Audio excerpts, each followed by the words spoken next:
Bonjour, bonjour.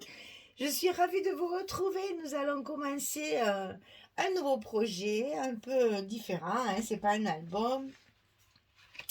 Ça va être une boîte pour ranger des cartes pré-préparées et avec leurs enveloppes et puis différentes petites étiquettes, décorations, etc. pour avoir tout sous la même. Alors, on va appeler ça un petit secrétaire de correspondance pour ranger nos cartes et tout ce qui est en attente d'être fignolé pour envoyer à des copines ou à de la famille.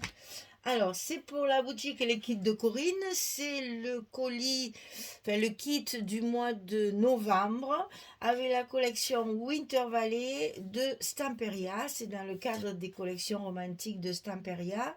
Et celle-ci, elle s'appelle Winter Valley. Nous avons déjà fait un album avec. Cette fois, on va faire quelque chose qui va nous servir. Eh bien, encore une fois, ça peut être un petit cadeau pour Noël. Je pense que pour une petite fille, par exemple, ou nous, enfin moi perso j'aime bien, donc même une dame, ça peut très bien faire.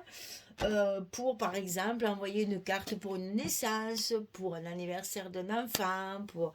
Voilà, on aura nos cartes préparées, on va dire, pour après avoir qu'à les fignoler et à les envoyer.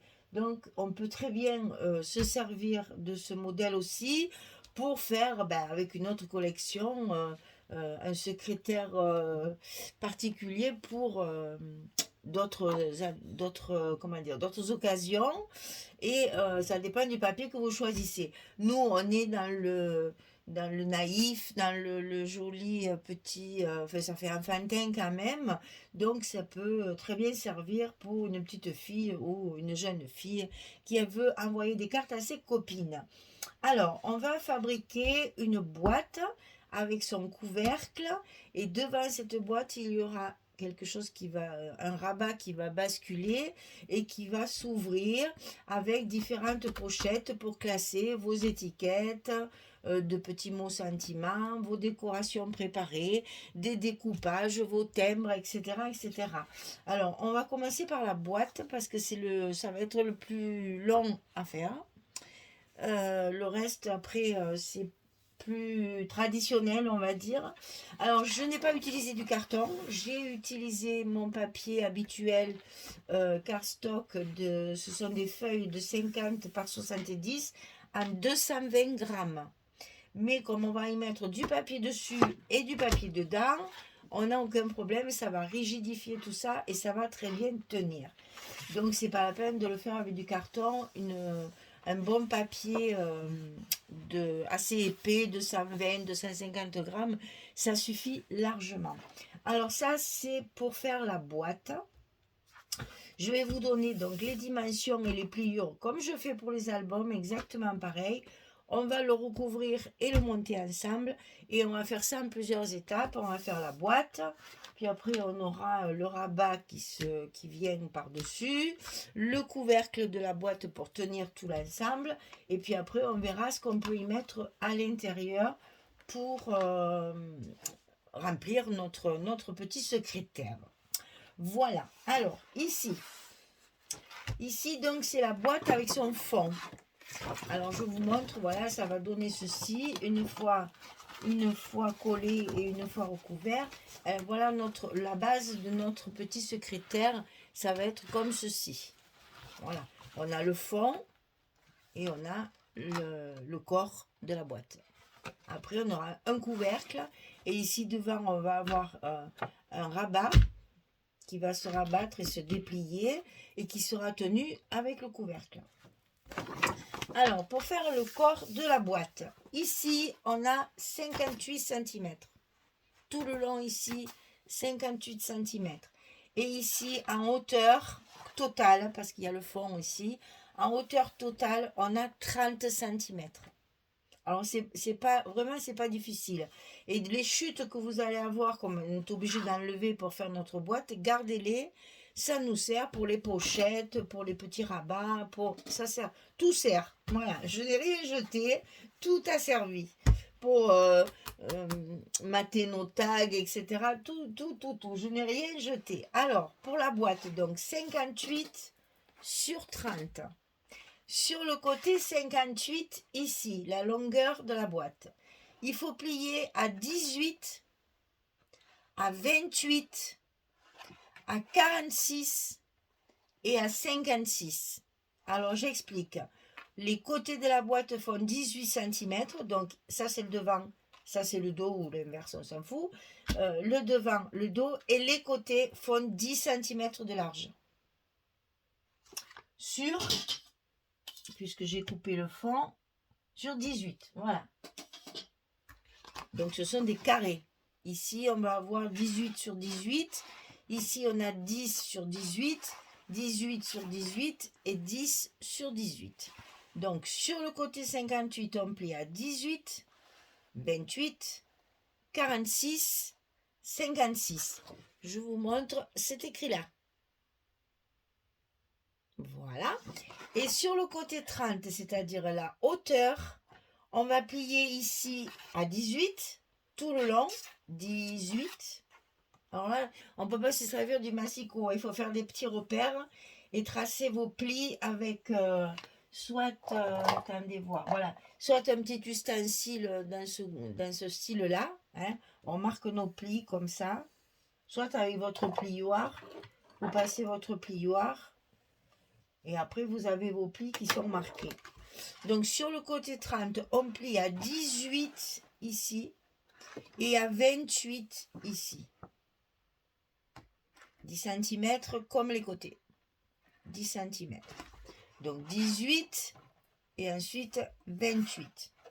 Ensuite pour les languettes, alors sur la longueur ici, après votre dernier pli ici, vous allez avoir votre languette de 2 cm. Pas difficile, on biaise comme d'habitude.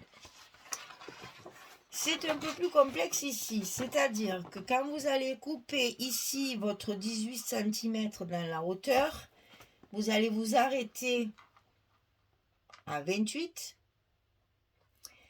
et ici vous allez couper tout le long et ici il faudra laisser les 2 cm de petites languettes. Alors j'ai pas fait de pliage ici parce que c'est très facile. Quand vous aurez coupé votre 18 tout le long des 18 et des 10, ici vous faites un trait à 2 cm et vous allez couper ici et ici. Tout ça, on l'enlève. Et vous gardez pour la languette ici. Qu'on va plier, bien entendu. Puisqu'on a déjà le pli avec le pli de la hauteur ici. Hein. Là, on a déjà le pli. Donc, vous comptez vos 2 cm. Vous tracez votre trait. Et c'est ça que vous enlevez. Et vous faites pareil de l'autre côté. C'est-à-dire, on coupe ici tout le long du 10 et du 12. Hein. Avec ça, ça fait 12. Vous coupez tout le long. À partir de cette pliure-là, vous comptez 2 cm, vous tracez un trait et vous enlevez ici et ici. Donc, il vous reste les languettes ici. Et bien sûr, celle-ci qu'on a déjà pliée. Alors, il va falloir biaiser, comme d'habitude. Hein. Et ici, sur celle-ci, sur la grande longueur, on va biaiser des deux côtés. Et on va également biaiser sur les petits côtés ici. C'est ce qui va nous faire nos petits angles comme ceci après. Pour que ça fasse des angles bien propres. Alors, sur le fond, on a ce pli ici de marqué. On fait une petite encoche ici pour biaiser la grande languette et la petite languette. Et pareil de ce côté, on biaise pour biaiser la petite et la grande languette. Ok? Voilà. Ensuite, vous allez faire des repères sur les endroits où vous ne pourrez pas coller le papier avant d'avoir assemblé votre boîte. Quand vous allez assembler votre boîte, voyez qu'ici, on va mettre la languette sur la partie ici. Donc là, on mettra le papier qu'après, on fait une croix. Ici, le fond, on va le coller sur 3 parties. Ici, on fait une croix. Et ici, là, ici, on fait une croix. Donc, une fois dépliées, vos croix le sont sur la partie 18, la première, celle où il n'y a pas la languette. La languette, elle est là. Celle où il n'y a pas la languette, vous faites une croix. Celle d'à côté, le côté de 10 cm, une croix. Et le deuxième côté de 10 cm, ici, une croix. Là, c'est les 3 endroits où on ne pourra coller le papier qu'une fois que la boîte sera montée et collée. Tout le reste, on va pouvoir le coller à plat, ce qui va nous faciliter la tâche, n'est-ce pas? Donc, on va commencer par l'intérieur. L'intérieur, je l'ai doublé avec la feuille, enfin les feuilles unies que nous avions en papier écru. Alors, c'est un carré, 18 sur 18. Ici, on a les 10. Ici, on a un 10. Enfin, 10, ça fait plus que 9, 7.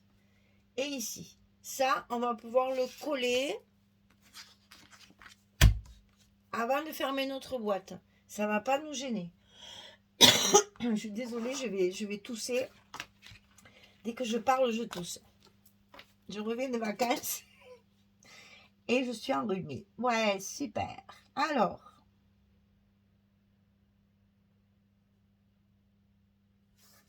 ici, on colle la partie 10 cm. Ça, je vous rappelle, nous faisons l'intérieur de notre boîte. Ce qui fait que là, on peut tout coller.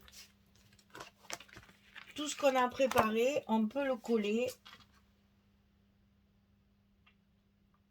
Alors, comme nos morceaux, enfin nos façades font 18 sur 18, ici, on coupe à 17, 7 sur 17, 7.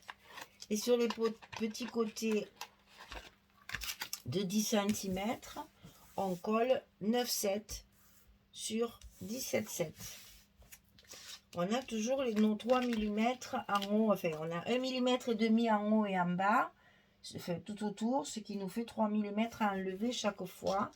Et ça va servir à rigidifier votre boîte, qui après se tiendra beaucoup mieux puisqu'on n'a pas utilisé de carton.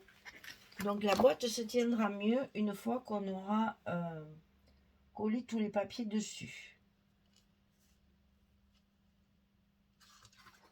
Un petit peu trop grand celui-là. Ah oui, il est un petit peu trop grand. Alors, on va le recouper un tout petit peu. Mais vraiment un chouïa. Parce que c'est pas beau, ça va dépasser ou ça va nous gêner dans la pliure. Donc on n'hésite pas à couper la partie qui nous gêne. Comme je l'ai coupé que d'un côté, j'avais pas dû bien faire mon 17,7. C'est dur hein, avec le massicot. C'est pas toujours bien précis hein, ces massicots, il n'y a rien à faire. Hein. Toujours un petit décalage. Allez, c'est pas grave, c'est l'intérieur. On a rattrapé notre truc. Tout va bien. Alors ici, on colle notre fond intérieur. Alors évidemment, ça va être plus propre que de le laisser tout blanc. Si vous travaillez avec du noir, ça va le faire ressortir encore plus. Là, si vous travaillez avec un autre papier que moi, ça n'a pas d'importance. Hein. Le tout, c'est de bien recouvrir votre intérieur. C'est mon vernis qui marque. C'est de bien recouvrir votre intérieur parce que ça va rigidifier l'ensemble. C'est fait exprès, hein, c'est pas seulement décoratif. Donc ici, on va pouvoir coller cette partie-là et le fond. Alors pour le fond, j'ai utilisé, vous allez voir, j'ai coupé tout mon papier. Hein. Les grandes pages difficiles à manipuler, là, je les ai coupées. Hein. Là, j'ai pas hésité, j'ai pas le choix, je n'ai pas assez pour faire un album. Donc, on utilise les pages verso pour avoir des fonds. Et puis là, par exemple, j'ai recentré de façon à mettre évidemment en évidence les animaux.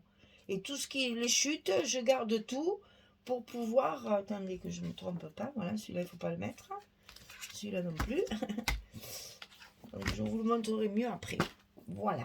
Alors, on peut coller celui-ci et celui-ci.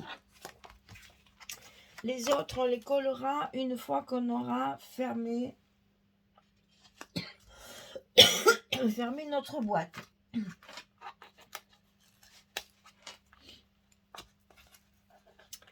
Eh ben ça, c'est la meilleure. Je pars en vacances et je reviens malade. C'est trop bien. C'est trop bien les vacances. Oh là là. Et on n'a pas eu trop beau temps, il faut dire. Hein. Parce que la tempête qu'il y a eu en Bretagne, là-haut, enfin, sur le côté Atlantique et Manche, eh bien, nous, en Méditerranée, eh bien, on l'a un peu senti. Hein. Je n'ai jamais vu la mer aussi déchaînée et une marée au Gros du Roi, ça n'arrive jamais. Enfin, ça n'arrive jamais. Les grandes marées comme ça, j'ai jamais vu. Hein. Toute la plage inondée, l'eau de mer qui arrive jusqu'à la route. Moi, j'ai jamais vu ça ici. Hein. Donc, je pense qu'il y a quand même des retombées, même si c'est pas l'océan et même si c'est pas le côté ouest de la France. Eh bien, nous, dans le sud, on l'a senti, hein, la tempête. Du vent, froid, humide, la pluie. On a eu on est resté combien? Lundi, mardi, mercredi, jeudi, on est resté 5 jours. On a eu un jour de beau. Ah, super. Enfin, c'est pas grave. On était parti pour se reposer. Eh bien, nous nous sommes bien reposés. On a marché, on a promené, voilà, on a fait de la détente. Bien, alors maintenant, il va falloir, vous voyez déjà comme ça se tient bien, rien qu'avec le papier de dedans, par rapport à tout à l'heure. Alors, on va déjà fermer notre boîte. Alors là, on ne se casse pas la tête. Hein, c'est pas la peine. On va la fermer à plat. Ça marche très bien. Et au moins, alors vous alignez bien le bord, ici en bas, parce qu'il y a le bas. Le couvercle, c'est moins grave. Donc, il vaut mieux bien aligner en bas. Si vous avez, comme moi, un petit millimètre d'écart, il vaut mieux aligner le bas que le haut. Le haut, il y a un couvercle. Regardez ça, comme ça se tient bien déjà, rien qu'avec le papier Florence à l'intérieur. Donc, à partir de là, il va falloir coller ici, sur l'extérieur. Et ça, c'est périlleux parce que voilà. Alors, on commence par le grand côté, puisque les petits côtés, ils ont les... Excusez-moi, mais ça, de parler, ça va me faire... Je calcule si je ferme d'abord ça. Et je voulais pas, justement. Mais je suis obligée parce que sinon... Ou alors, je le recolle par-dessus après. Ouais, on va faire ça. Ce sera plus facile. Donc, on va essayer de coller déjà la grande partie ici. Alors, on maintient en place. On précolle. Et après, évidemment, on va aller avec son plioir appuyer sur notre languette du bas. Voilà. Donc ici, on n'a plus qu'à rabattre les côtés et à coller nos petites languettes ici. Alors, on va commencer par rabattre les côtés parce que c'est encore le plus simple. Donc, même manière, on tient pour pas que ça s'écrase. On précolle et après, on va appuyer à l'intérieur avec son plioir pour que la languette se prenne bien. Voilà. On va faire pareil de l'autre côté. C'est délicat, mais ça se fait bien. Hein. Vous mettez votre main à l'intérieur pour soutenir là. Hein. Vous suivez bien votre pliure sans trop appuyer. Après, vous renversez et vous n'avez plus qu'à appuyer sur votre languette à l'intérieur ici, au fond, avec le plioir. Et la languette, elle est collée. Alors, il nous reste ces deux petites languettes de chaque côté. On va évidemment utiliser de la colle parce que là, c'est le seul moyen pour que tout soit bien collé. Le scotch, j'aurai jamais ma surface complète de couverte. Et donc là, hop, il n'y a qu'à rabattre. Si elles sont bien biaisées, elles ne vont pas vous gêner. C'est ce qui se passe ici. Excusez-moi, hein, c'est les restes des vacances. En fait, j'arrive juste. Hein. J'arrive, je défais toutes mes valises, je mets ma machine en route et j'ai hâte de vous retrouver. Et me revoilà tout de suite à mon atelier. Ça fait 5 jours que je n'ai pas scrappé. Au secours. Ah, c'est terrible, hein. C'est une drogue. Hein. Voilà. C'est fait. Donc maintenant, il reste les 3 côtés qu'on n'a pas pu coller avant. Puisque nos languettes allaient passer par-dessus. Donc là, périlleux, hein, parce que on travaille sur du vertical. Ce qui n'est pas forcément pratique pour laisser bien les bords comme on a l'habitude de les laisser. Alors, comme on ne peut pas appuyer évidemment là, puisqu'on est sur du creux dessous, on enlève tout, on fait juste, voilà, un petit truc, on y va par dedans.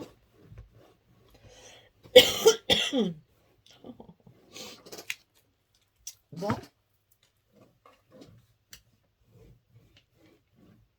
C'est ce qu'on appelle attraper la crève. Hein. Voilà. Un côté de fait. On va faire l'autre côté. Et là, tant pis pour les images. Hein. On n'a pas le choix. Quand on n'a pas beaucoup de papier, avec une seule collection, on va faire quelque chose de très joli. Vous allez voir ça. Une fois terminé, comme ça va faire un joli petit cadeau d'amitié ou de Noël ou de voilà. Et en plus c'est pratique, mais vous pouvez même le faire pour vous, hein, pour pouvoir ranger vos. Quand on commence à préparer des cartes, quelquefois on les fait en série, on en fait 5 ou 6 les mêmes, et bien vous les stockez dans ce genre de petit secrétaire, et après vous n'avez plus que le sentiment à mettre votre petit mot à l'intérieur. Et vos cartes sont préparées, dans le sens propre du terme. Et comme ça, vous allez retrouver plus facilement. Et vous en ferez plus s'il y en a de prêtes comme ça d'avance, dans un joli petit coffret comme ça. On les fait plus volontiers si on n'a que demi-heure, 3/4 d'heure. Ça suffit pour faire une carte qui est déjà bien commencée. Voilà pour la boîte. Et on n'oublie pas de bien appuyer, hein, parce que c'est sur du creux là. Voilà. Ah, ça se tient bien. Hein. Alors maintenant, ici, j'ai choisi cette image. Ici, ça va être le devant de ma boîte, en fait. Là où il va y avoir mon rabat. Donc ici, je vais pouvoir... Alors, c'est pour ça que j'ai prévu une pochette. Alors, la pochette, on la collera après. D'abord, il faut coller notre rabat. Alors, je vous l'explique et après, je prépare tout. Ici, on va avoir, voilà, un petit truc comme ceci qui va s'ouvrir. Et ici, pour cacher la languette qu'on vient de coller, j'ai prévu de faire une petite pochette ici pour y mettre aussi des choses dedans. Alors, je vous donne les dimensions de la pochette, mais vous ne la collez pas. Donc, c'est la pochette pour la boîte. Elle fait 7 cm sur 22. Et sur le côté 22, on va plier à 2 et à 20 pour obtenir nos 18. Et on n'oublie pas notre petit scotch rouge. Ça, c'est fait pour aller dans la neige, là. Ici. Comme ceci. mais on le collera après. On va faire d'abord notre couvercle. On va finir la boîte. Ça, on le fera sur une autre vidéo. On va faire, quoique c'est 25. Ah, ben on va s'arrêter là. Tiens, comme ça, je ferai une vidéo plus cool après pour la fin. On va s'arrêter là. On va faire le reste sur une autre vidéo. Donc là, vous avez pour faire la boîte et vous préparez votre pochette. Elle rend bien finalement cette boîte, elle tient bien. C'est là où on va mettre nos cartes, nos enveloppes, etc., etc. On va tout fabriquer. Les cartes et les enveloppes, on va tout faire. Comme ça, on a tout ce qu'il nous faut pour écrire quand on en a besoin. Voilà, et bien je vous laisse parce que je vais préparer le reste là. On va faire le couvercle et le rabat. Et après, on expliquera comment faire toutes les cartes et les enveloppes. On a toutes les enveloppes à faire pour les plier, etc. etc. J'ai tout fait maison, comme ça vous allez pouvoir tout fabriquer vous-même. Écoutez, ben, je vous souhaite une belle journée. J'espère que le beau temps reviendra. Parce que là, nous, on est rentrés, mais chez nous, ici, à Tarascon, il pleut aussi. Donc, ma foi, tout le monde a la pluie. Pas de jaloux comme ça. Hein. La France entière est sous la pluie. Enfin, nous, ça fait du bien quand même. Hein. Voilà, eh bien écoutez, je vous dis à très vite pour continuer notre boîte et voir un petit peu comment tout ça va s'articuler. Merci beaucoup en tout cas, à très bientôt. Au revoir tout le monde.